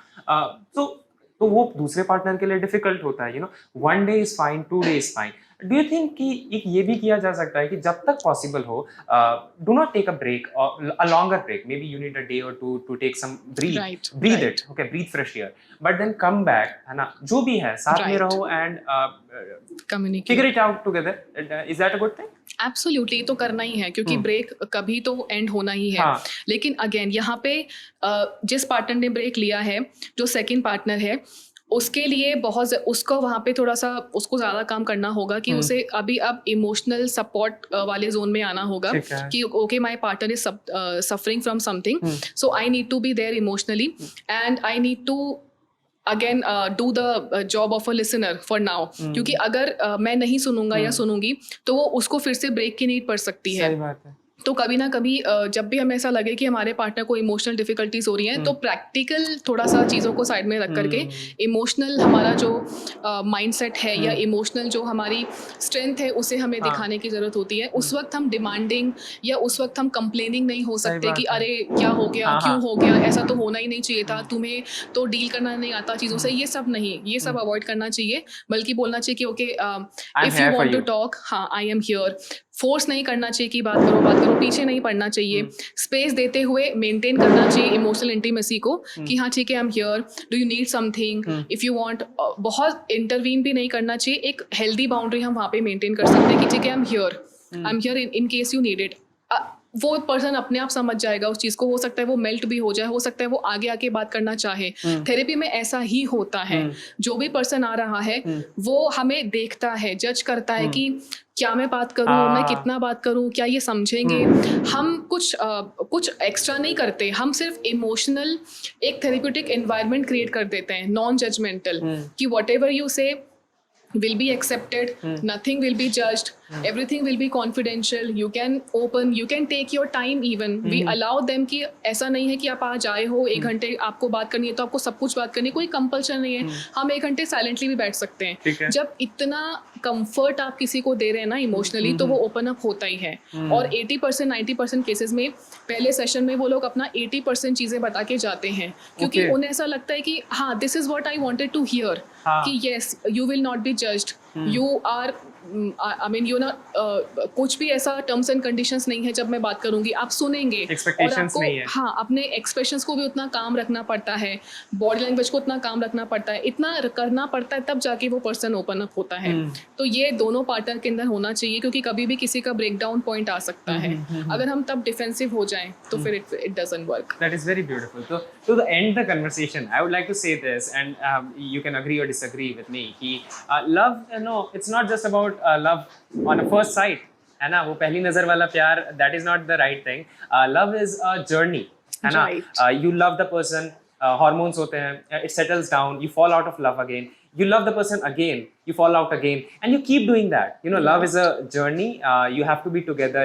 It's at the end of the day, it's about choosing each other over everything. Is that right? Absolutely. Okay. Thank you so much for the conversation. I love the conversation. Thank you so much. Same here. Thank you.